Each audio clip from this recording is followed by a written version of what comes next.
जी अस्सलाम वालेकुम व्यूवर्स। मैं हूं अशरफ सुहेल और आप देख रहे हैं अशरफ सुहेल ऑफिशियल। मेरे साथ हैं अब्दुल मुकद्दम कामरान और हाशिम ज़हीर। आज हमारा मौजू मुल्क की इकॉनमी है, पाकिस्तान के इक़्तिसादी हालात हैं और इसमें अब कोई शुबा बाकी नहीं रहा। फ्रॉम हेड टू टो ये चीज़ तय हो चुकी है, क्लियर है कि पाकिस्तान के इक़्तिसादी हालात जो उनसे हैं वो किसी सूरत काबू में नहीं आ रहे हैं। इसकी बहुत सारी वजूहात हैं, बेशुमार इसके पीछे अवामल और बेशुमार इसके पीछे हकायक हैं और बड़े तल्ख़ हकायक हैं, लेकिन हकीकत यही है कि इकॉनमी जो है वो बहरहाल ठीक नहीं है। इकॉनमी को रिवाइव करने के लिए और पाकिस्तान की जो इक़्तिसादियात है उसको बेहतरी की तरफ ले जाने के लिए तमाम सियासी पार्टीज़ जो सी हैं, इमरान खान से लेकर शहबाज शरीफ तक जितने भी लोग हैं और सियासी जमातें जो हैं वो इस चीज़ को एक्सेप्ट कर चुके हैं, इस पर इत्तेफाक कर चुके हैं। अब इस पर कोई दूसरी राय नहीं रही कि बहरहाल पाकिस्तान को IMF के साथ रजू करना पड़ेगा, IMF के साथ रब्ता करना पड़ेगा। और IMF के साथ रब्ता करने का मतलब ये है कि IMF आपको जो शराइत बता रहा है, आपके सामने जो रिक्वायरमेंट रख रहा है, जो डिमांड कर रहा है, आपको वो पूरी करनी पड़ेगी। और इसमें हम पहले भी बात कर चुके हैं कि IMF हो या कोई भी दुनिया का इदारा हो या मुल्क हो, जब वो किसी दूसरे मुल्क को या इदारे को पैसे देता है तो डेफिनेटली उसकी सबसे पहली डिमांड ये होती है कि आप ये जो पैसे ले रहे हैं, यानी उधार की शक्ल में, मुफ्त नहीं, उधार ले रहे हैं, तो इस उधार को आपने वापस कैसे करना है, ये जो कर्ज है इसको आपने कैसे वापस करना है, और उसके लिए वो अपनी डिमांड्स रखता है। पाकिस्तान के साथ भी ऐसी ही सूरत हाल है। पाकिस्तान के साथ बल्कि इससे भी वर्स है सूरत हाल। ये एक ऐसा मुल्क है कि जिसके साथ इंटरनेशनल जो मॉनिटरी फंड है या दीगर जो आलमी मालियाती इदारे हैं उनका एक्सपीरियंस कुछ अच्छा नहीं हो रहा, लिहाजा वो ज़्यादा कॉन्शियस हैं, ज़्यादा चुकन्ने हैं कि हम इनको पैसे दें तो फिर उसकी वापसी के लिए हमें कोई ना कोई एक सिक्योर वे भी हमारे हाथ में होना चाहिए। और एक ओपन सीक्रेट है, अंडर द हैंड और ड्राइंग रूम्स के अंदर और माहिरीन इक़्तिसादियात के इंटरनल इजलासों के अंदर और दीगर मामलात के अंदर ये बातें चल रही हैं कि अगर हम IMF की तरफ जाएंगे तो हमें उनकी शराइत को मानना पड़ेगा। IMF ये बात कहता है कि अगर आपने हमारे पास आना है तो कम अज़ कम आप अपने मुल्क के अंदर टैक्सेस और दीगर जो पैसे कलेक्ट करने का तरीक़ाकार है उसको इस तरह का बनाकर लेकर आए कि आपके पास इंश्योर हो जाए कि कम अज़ कम 200 अरब रुपया आपके पास इकट्ठा हो सके। अगर आप 200 अरब रुपया इकट्ठा करने का कोई रास्ता तलाश कर सकते हैं तो आप आए, हम आपको 9वीं किस्त जो सी है कोई $1.25 अरब के करीब वो जारी कर देंगे। और उस किस्त के जारी होने का मतलब जो सा है वो ये होगा कि दीगर मालियाती इदारे और दोस्त ममालिक भी पाकिस्तान की मदद करने के लिए सामने आने में आसानी महसूस करें। इसके लिए पाकिस्तान से जो हमारे वज़ारत ख़जाना है और जो इकॉनमी के जो एक्सपर्ट्स हैं और जो पाकिस्तान की इकॉनमी को कुछ बेहतरी की तरफ ले जाने की कोशिश में हैं, उन्होंने एक फार्मूला तय किया है। और फार्मूला वही है भाइयों और दोस्तों कि वो जो शिकंजा है वो जुल्म का या खिंचाव का या निचोड़ने का, पैसे इकट्ठे करने का जो फार्मूला है उसकी एप्लीकेशन बहरहाल आम आदमी पर होनी है। और वो एप्लीकेशन इस तरह से होने जा रही है, ये मेरे पास कुछ फैक्ट्स एंड फिगर आए हैं, मैं आपको ज़रा पढ़ के सुना दूं कि जो प्लान किया जा रहा है अगर उस पर अमल किया जाता है तो IMF ये बात कह रहा है कि आपने पाकिस्तान के रुपए का जो एक्सचेंज रेट है या डॉलर का जो एक्सचेंज रेट है, डॉलर रुपए का जो कंपैरिजन है उसको आपने बाउंड किया हुआ है मसनूई तरीके से, आर्टिफिशियल तरीके से। IMF ये कहता है कि अपने रुपए को डॉलर के सामने खुले मैदान में छोड़ें और फिर देखें कि डॉलर कहाँ है और रुपया कहाँ है। और अगर ऐसा किया जाता है, और ऐसा करना पड़ेगा इन्हें, जब वो रुपए को डॉलर के मुकाबले में किसी सपोर्ट के बगैर सामने लेकर आएंगे तो नतीजा ये होगा, एक्सपेक्टेड मामला जो ये है, डॉलर की जो कीमत है वो तकरीबन आप कह लेंगे 260 रुपये तक जा सकती है। ये पहला हमला है, 260 तक जा सकती है, इससे ऊपर भी जा सकती है। बाद लोग तो 300 तक ही बात कर रहे हैं, लेकिन ये बड़ी हेलुसिनेशन है। लेकिन अप्रॉक्सीमेटली 260 तक ये सतह जो सी वो जा सकती है। दूसरी बात जो आम तौर पर ये कही जाती है और हमेशा से कही जा रही है वो ये है कि हम लोग अपना जो इलेक्ट्रिसिटी का रेट है पर यूनिट उसमें इजाफा करें। और IMF की जो डिमांड है उसके मुताबिक इस रेट में वो कह रहे हैं जो उनका तकाजा है उसके मुताबिक हमें 25% इजाफा करना पड़ेगा। तकरीबन पर यूनिट कोई 7.5 रुपये बिजली का बिल जो सा है उसमें इजाफा हो जाएगा।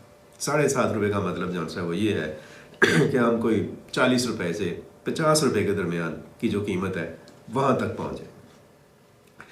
तीसरी बात जो सी ये कि हम अपनी जो कीमतें हैं गैस की उनमें भी इजाफा करेंगे और ये इजाफा जो सा है वो 75% होगा।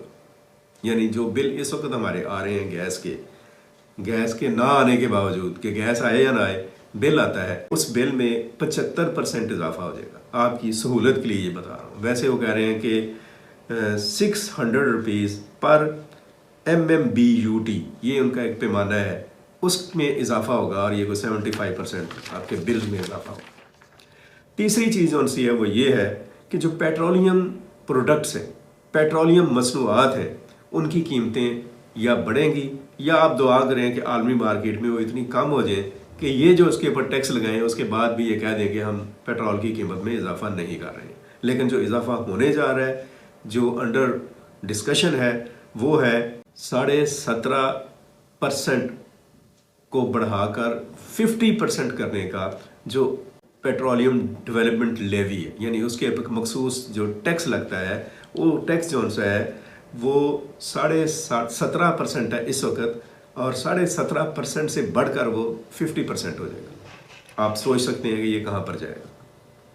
प्लस जो पेट्रोलियम मसनूआत हैं उनके ऊपर सेल्स टैक्स जो सा है वो भी लगाया जाएगा। ये एक और भी एक हॉरिबल सूरत हाल है, एक प्रॉब्लम है। और एक और बात जिसके ऊपर ये हमारी हुकूमत और वज़ारत ख़जाना जो है वो गौर कर रही है कि जो इस वक्त पाकिस्तान में इंटरेस्ट रेट जो आप देखते हैं कि बैंक इंटरेस्ट रेट इस वक्त कोई 16% है, इसमें 100 से 200 बुनियादी पॉइंट्स तक का इजाफा कर दिया जाएगा। यानी इसको 17% तक लेकर जाया जा सकता है या 18% तक लेकर जाया जा सकता है। और ये मुल्क की तारीख का बुलंद तरीन इंटरेस्ट रेट होगा और इसका मतलब ये होगा कि आप इधर उधर पैसा इन्वेस्ट करने की बजाय आप बैंकों में जमा कराएं ताकि हुकूमत उस पैसे को अपने मामलात के लिए इस्तेमाल कर सके। ये एक सिंपल सी आपको मैं बात बता रहा हूँ, सादा सी एक बात है। इंटरेस्ट रेट में इजाफे के बारे में प्लान हो रहा है, सोचा जा रहा है। इसके साथ साथ हुकूमत पाकिस्तान जौन सी है वो और भी बहुत सारी चीज़ें जौन सी हैं उनमें इजाफा करेगी करने के चक्कर में। लेकिन ये बुनियादी पॉइंट्स मैंने आपके सामने रख दिए हैं। डॉलर की कीमत, पेट्रोलियम मसनूआत की कीमतों में इजाफा, बिजली की कीमत में इजाफा, गैस की कीमत में इजाफा और इंटरेस्ट रेट में इजाफा, ये चीज़ें हैं। और इन चीज़ों में इजाफे का मतलब हम समझते हैं कि मुल्क के अंदर महंगाई का एक बदतरीन तूफ़ान जो सा है वो उठ खड़ा होगा। ऐसा भयानक तूफ़ान जो इससे पहले नहीं आया होगा। तो इसके लिए आप सब लोग जो सुनने वाले हैं और जो नहीं सुनने वाले हैं उन्हें वैसे इसके लिए तैयारी कर रखनी चाहिए। अपने अखराजात को और अपनी इनकम को ज़रा दोबारा से मैनेज करें, अपने बजट को दोबारा से चेक करें। और इस हवाले से मैं एक और बात आपसे कहना ये चाहूँगा कि इसके ऊपर IMF को गाली देने की ज़रूरत नहीं है। झोलियाँ उठा के IMF को बुरा कहने की ज़रूरत नहीं है। IMF का कोई कसूर नहीं है।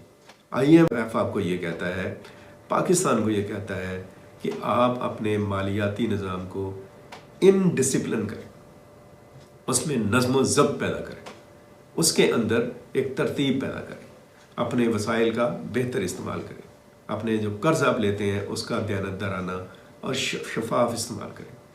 हाँ, आप उन लोगों का एहतसाब ज़रूर करें जो आप लोगों का नाम लेते हैं, आपसे मोहब्बत का इजहार करते हैं, आपसे आपके मसाइल के ऊपर परेशान होने के दावेदार हैं, लेकिन अमली तौर पर उनके काम कुछ और है। अमली तौर पर उन्हें एक दूसरे से लड़ने से फुर्सत नहीं है। अमली तौर पर उन्हें एक दूसरे पर इल्ज़ाम तराशी धरने से फुर्सत नहीं है। आप किसी से कोई पकड़ लें, मौजूदा हुकूमत को देख लें, वो दिन रात एक कर देंगे कि ये सारे मसाइल और सारी वजूहात इसलिए हुई कि तहरीक इंसाफ ने जो गलत फैसले किए हमें भुगतने पड़ रहे हैं। आप तहरीक इंसाफ की तरफ से ले जाएंगे तो उसकी लीडरशिप जौन सी है वो आपको एक ही बात बताएगी कि मौजूदा हुकूमत जौन सी है उसकी करप्ट पॉलिसीज़ की वजह से पाकिस्तान की इकॉनमी जौन सी है वो डाउन द लाइन चली गई है। लेकिन कोई भी ये नहीं कहने के लिए तैयार होगा कि इस सारे फसाद में और इस सारे मामले में हमारा अपना भी कोई कसूर, हम भी इसके ज़िम्मेदार हैं। और जब तक हम अपनी ज़िम्मेदारी को मानेंगे नहीं, अपनी गलतियों को तस्लीम नहीं करेंगे, ये हालात ठीक होने वाले नहीं। वैसे भी कर्ज़ की जो मै है वो कब तक हम पीकर अपने आप को कहते रहेंगे कि हम बड़े इज़्ज़तदार हैं और बड़े नाम वाले हैं। तो सोचने की बात है। और अब एक और बात इस व्लॉग के हवाले से वो ये है कि अब आप लोगों को सोचना होगा, मुझे सोचना होगा। हमने अब फैसला करना है कि हमें क्या करने की ज़रूरत है। हम इस पर और भी बात करेंगे। अभी तो हमारे पास टाइम जो है उसकी किल्लत होती है, थोड़ा चाहते हैं कि थोड़े टाइम में एक बेहतर बात की जा सके। लेकिन इसके बाद हम ये भी बात करेंगे कि अब हमने करना क्या है, हमने किधर जाना है, करने की क्या ज़रूरत है। हो ये रहा है, हालात ये हैं, IMF के साथ हमने एंगेज होना है और ये सारा कुछ अगले हफ्ते या 10 दिन के अंदर अंदर हम तक पहुंच जाएगा, हम तक आ जाएगा। मैं अपने सुनने वालों का बहुत शुक्रगुजार हूँ। आपकी तजावीज़, आपकी आरा का तहे दिल से ममनून हूँ। ये भी जो फैक्ट्स एंड फिगर है, मेरे एक बहुत अच्छे दोस्त हैं नदीम अशरफ साहब, उन्होंने मुझे स्पेशली भिजवाया है कि ज़रा देखेंगे क्या होने जा रहा है। ऐसा ही होने जा रहा है, तकरीबन ऐसा ही है। आपको 1-2 दिन और ये झूठ बोलकर लारा लपा लगाएंगे, लेकिन उसके बाद यही कुछ होगा। तो आप सोचें कि हमने करना क्या है। अपना ख्याल रखें, अपने गिरदनवा का ख्याल रखें, पाकिस्तान के बारे में सोचें, पाकिस्तान के लिए दुआ गो रहें और महज दुआ गो ना रहें, अमली तौर पर भी कुछ करने के लिए तैयार रहें। आप सब लोगों का बहुत शुक्रिया। अगले व्लॉग तक इजाज़त दीजिएगा। पाकिस्तान जिंदाबाद।